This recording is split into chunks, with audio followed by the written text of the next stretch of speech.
Yo les amis, c'est Kazin, j'espère que vous allez bien et on se donne rendez-vous évidemment tous les soirs avec la vidéo blabla du soir. On va faire un petit peu un résumé on va dire les premiers vide-greniers que j'ai pu faire durant ce dimanche tout simplement. Alors franchement je me suis pas intéressé au samedi, je vais essayer de voir un petit peu si le samedi je peux trouver quelques vide-greniers. Parce que de temps en temps, tu as à la fois le samedi et le dimanche, mais enfin c'est assez compliqué, faut dégager pas mal de temps, et c'est aussi assez fatigant, hein, même si en ce moment, étant donné que les vide-greniers sont plutôt essentiellement en salle, ça ouvre plus tard. Ça c'est plutôt très agréable. Je te dis pas les vide-greniers quand c'est plus dans les salles, il n'y a pas d'heure d'ouverture, hein, puisque à partir de 5 heures, souvent, les gens commencent à arriver et à s'installer. Et là, je t'avoue que venir pour 5 heures, déjà c'est horrible parce que beaucoup demandent dans les coffres, etc. Chose que je ne fais pas en tous les cas. Et par conséquent, bah, souvent il y a pas mal de choses qui te passent sous le nez, hein, tout simplement. Mais c'est vrai que mes cibles plutôt en ce moment, ce sont les personnes entre guillemets aguerries. Parce que les très très bonnes affaires, c'est compliqué de les faire. Alors on peut toujours les faire, hein. On peut faire de très bonnes affaires, des classeurs qui retrouver des personnes qui les vendent mais qui savent pas ce que c'est, etc. Ça c'est possible, mais il faut y aller à 5 heures du matin, et t'as compris, il y a la concurrence, beaucoup de monde dans les coffres, etc., etc. Donc moi c'est vrai que je demande pas, je demande jamais quasi. Je crois que quasiment je demande jamais. Sauf si je vois qu'il y a peut-être quelques cartes, je demande s'il n'y en a pas d'autres, ou s'il y a un jeu qui traîne, je demande s'il n'y en a pas d'autres. Voilà, ça reste comme ça, et c'est vrai que venir tôt le matin, c'est un spectacle que... Surtout que moi, j'ai commencé les vide-greniers depuis plus de 10 ans, hein, donc avant, on était vraiment tranquille, hein. Tu pouvais me passer à 16 heures de l'après-midi, tu trouvais énormément de choses. Donc c'est vrai qu'en tous les cas, tu peux faire de très bonnes affaires, et 2024 commence plutôt bien. De prendre la température un petit peu sur cette ambiance-là. Moi, je vous le conseille vraiment, hein, si vous avez des vide-greniers autour de chez vous, il faut y aller. Parce que j'ai l'impression qu'il y a régulièrement maintenant des stands de collectionneurs ou alors de professionnels, semi-professionnels qui s'alignent au final tout simplement sur les prix. Alors pas sur toutes les cartes, tu as compris, il y a des cartes qui sont plus compliquées à trouver, plus exclusives aussi.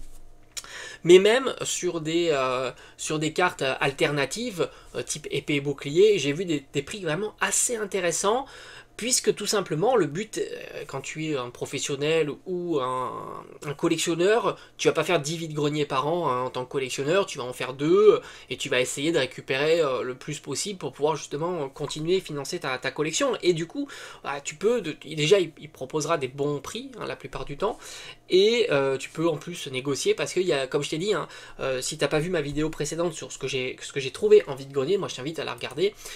J'ai fait une petite, enfin j'ai acheté un petit lot que je trouve vraiment très très sympa. Et c'est vrai que en 2024, début 2024, 151 a toujours la tendance, ça c'est clair, parce que j'ai vu, hein, des classeurs 151, parce qu'en plus tout est bien organisé, et ça c'est plutôt très agréable. Et c'est vrai que 151, si t'es pas là dès l'ouverture, lorsque c'est le prix, on va dire, le prix internet bas, typiquement, tu vois, ça part assez vite. Même sur 151, qui sont des gros prix, hein. Tu l'as vu, on a fait une vidéo complète sur 151, t'as les foulards qui valent facilement 30, 35, 40 euros, voire même plus. Et ça, c'est vrai que 151 à la cote. Petite parenthèse, encore une fois, j'ai vu du scellé aussi 151, beaucoup essayent de vendre Alors je me suis pas intéressé pour demander les tarifs, mais s'ils étaient encore présents, en tous les cas sur leur stand, c'est que c'est certainement pas au prix, on va dire, classique. Donc c'est au moins 5-10 euros plus cher. Je parle de coffrets classeurs, coffrets tripack, coffrets à la Kazam, Elector, etc. C'était des coffrets comme ça que j'ai vu, scellés et tout, hein, pas de soucis. Et ça, dis-toi que si c'est encore présent, déjà ça sera au prix plus cher que le prix boutique, et là-dessus je pense que les gens ont passé un petit peu à autre chose, et même s'ils trouvent ça en vide-grenier, ils sont pas prêts à mettre 5-10 euros de plus pour un coffret. Elector par exemple, alors après j'en sais rien, peut-être que les prix étaient délirants, mais je pense pas, parce que l'objectif quand tu mets du CD 151, c'est aussi de le vendre. Et si tu arrives à le vendre peut-être 35 euros le coffret Elector, je pense que tu dirais peut-être pas non. En fait j'en sais rien, mais la prochaine fois, en fait, j'ai été bête, j'aurais dû demander, parce que c'est une information qui est assez intéressante pour prendre un petit peu la température sur le CD 151. Donc la prochaine fois, quand je revois des stands avec du 151, il n'y avait pas de TB, hein, ça c'est sûr, pas de bundle, c'est toujours les items les moins demandés, hein, c'est-à-dire les tripacks, et les coffrets classeurs. Et après, tu avais un petit peu de coffrets classiques, mais c'est vrai que j'ai pas demandé, parce que ça m'intéressait pas, mais par curiosité, la prochaine fois, je vais demander. Ça, c'est évident, parce que ça permettrait de voir la température. Parce que si tu prends la température, parce que si tu vois que les prix sont, entre guillemets, corrects, par exemple, je sais pas moi, 35 € un coffret lector, ça reste correct. C'est pas exceptionnel, mais ça reste correct. Ça fait moins de 9 € du booster. Donc moins de 8, ouais, c'est ça, moins de 9 € du booster. Donc tu te dis bon, pourtant quand tu vois que les cartes sont quand même très très chères dans cette série là, tu te dis bon, le scellé, visiblement les gens ont beaucoup de réticence d'aller acheter du scellé, même si le prix est raisonnable. J'ai pas dit qu'il était bon, hein, mais qu'il est raisonnable. Mais en tous les cas où ils ont pas de ils ont pas de réticence, c'est vraiment d'acheter les cartes. Ça c'est clair, on l'a vu. Hein. Enfin moi je l'ai vu. Hein. Dès qu'il y a du 151, les cartes, ça part. Priorité pour tout ce qui est full art, AR, SAR. Surtout si tu arrives à avoir des prix très compétitifs. Je dis pas bon prix, hein, mais très compétitifs. Les X un petit peu moins. Les reverse aussi ça part. Mais enfin les reverse c'est des prix qui sont quand même pas très très chers. Donc c'est logique que ça parte. Et si ça part les reverse aussi, c'est parce qu'il y a le full set derrière. Donc ça aussi c'est une information importante. Il y a encore du full set, encore de la grosse demande full set. Maintenant sur 151. Alors est-ce que certaines personnes font plusieurs full sets dans l'espoir de voir le full set augmenter, parce que certains font comme ça, c'est leur façon de collectionner ou peut-être d'investir, je sais pas. Ça veut dire qu'ils font des full sets ou des master sets. Donc une fois qu'il est complet, tac tac, ils mettent ça au chaud, puis ils se disent bon bah voilà, il y a peut-être des personnes qui seront intéressées plus tard à acheter le master set. Ce qui est pas bête, hein, attention, en soi c'est pas bête. Peut-être que j'en ferai une vidéo à part entière. Est-ce que c'est intéressant de faire un master set et de collectionner, d'aligner les master sets. Mais en tous les cas, la demande est forte. Et ce que je voulais dire surtout, c'est que tu t'aperçois quoi? C'est qu'étant donné que la demande est forte sur 151, qui est un budget lourd, hein, tu t'achètes 2 full art, tu as déjà dépensé 60-70 €, même en brocante, c'est un budget qui est lourd, et par conséquent, ces cartes-là ont une demande nulle, quasi nulle. Donc déjà, toi, tu peux aller en vide-grenier sans revenir à 5 h du matin.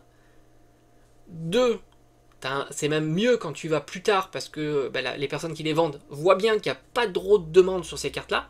Donc toi, quand tu passes et que tu es intéressé à en prendre plusieurs, déjà les prix sont intéressants et en même temps tu peux négocier un petit peu parce que c'est très bien que la demande est plutôt faible sur ces cartes-là, sans compter qu'en règle générale sur des séries comme ça, le temps n'est pas un allié.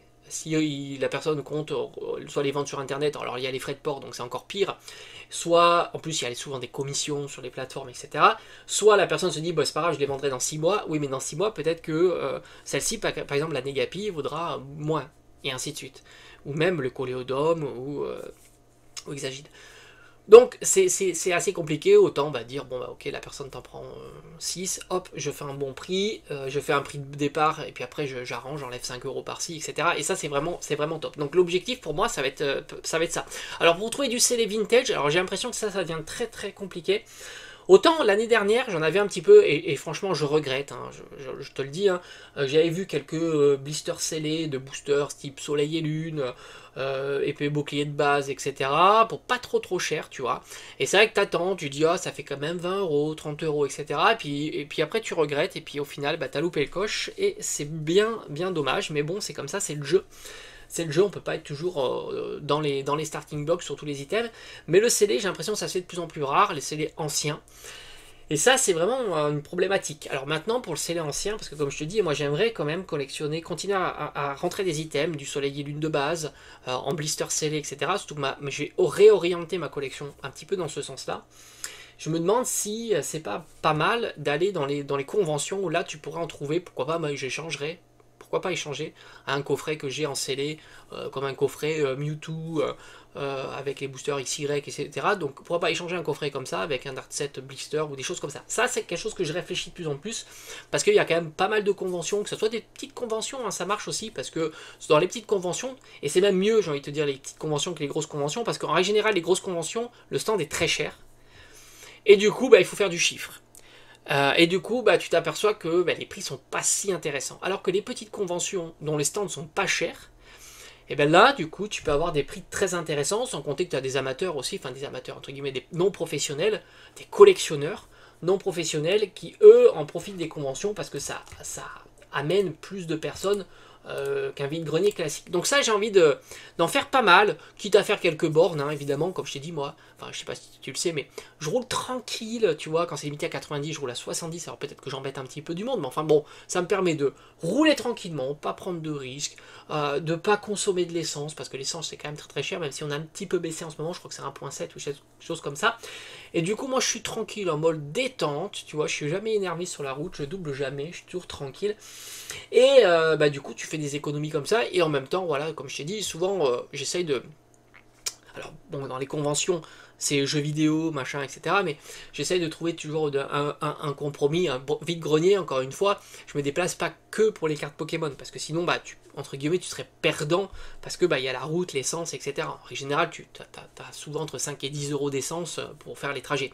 Mais étant donné que je suis pas tout seul, et que du coup, il y a beaucoup d'objectifs, on est toujours hyper gagnant. Hein. On ramène souvent 2-3 BD, 2-3 DVD, 2-3 jouets, des peluches et des choses comme ça, que tu achètes 1 ou 2 euros pièce, et tu as récupéré 50, 100 euros d'items loisirs, divertissement, lecture, etc. Donc c'est toujours très très intéressant. Donc j'ai pas de soucis sur ce côté-là, quoi.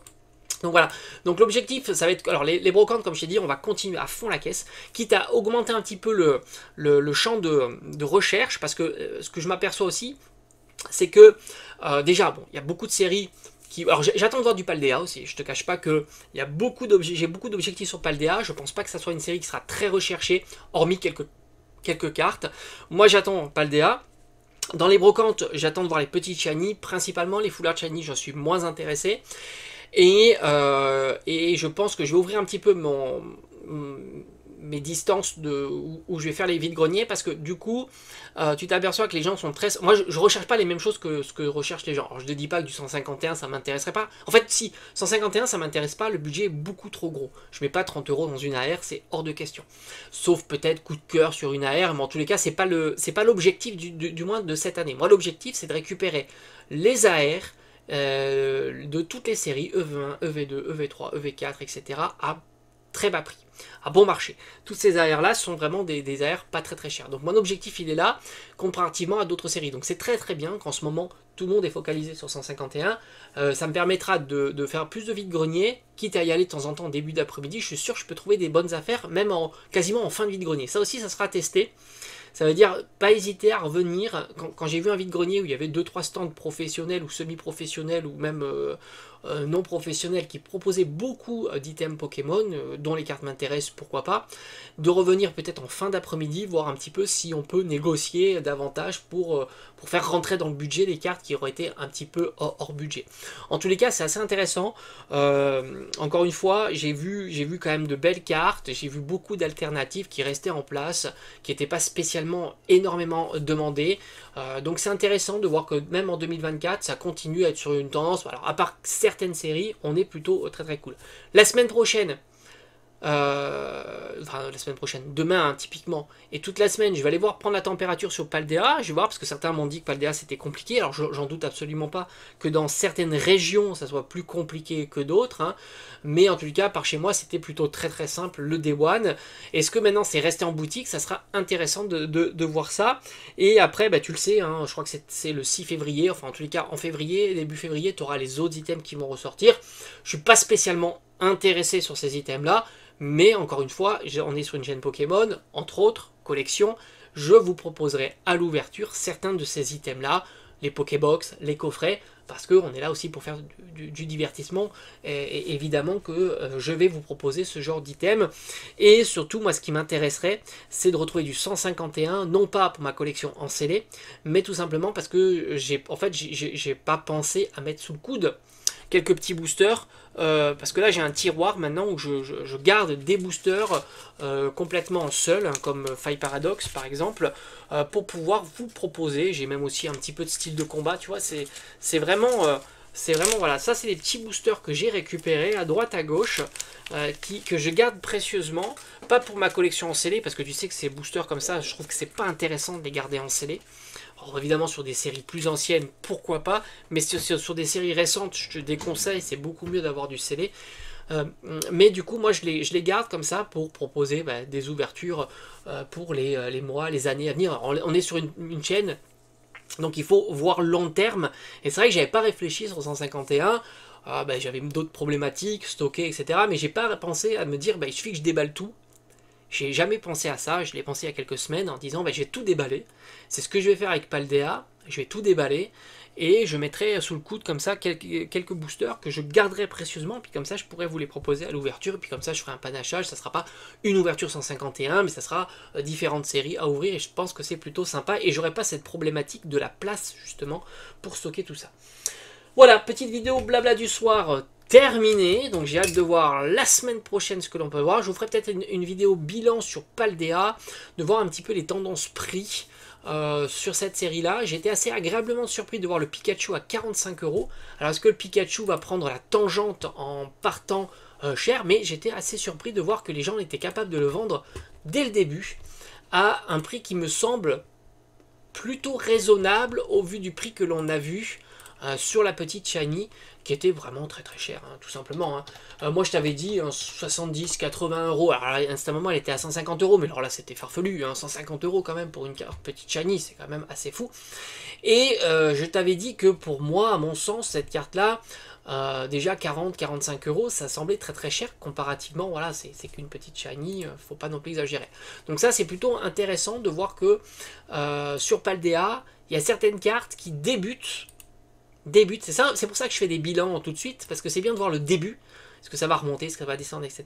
Mais qui débutent à des prix, on va dire, je dirais presque raisonnables, surtout en début, voilà, vraiment en début. Alors est-ce que ça va continuer, est-ce qu'il va prendre la tangente, est-ce qu'il va s'enflammer? Franchement, c'est assez, je pense qu'il y en a beaucoup qui, voilà, je vois que les offres à 45 sont parties, maintenant on est plutôt à 60, donc tu vois, tu t'aperçois que, mais le temps, là, pour l'instant, il faut le laisser passer, on verra plus dans une semaine, 2 semaines, 1 mois, 2 mois, etc., etc. Allez, on se dit à bientôt comme d'habitude. Merci pour avoir écouté cette vidéo et ciao ciao.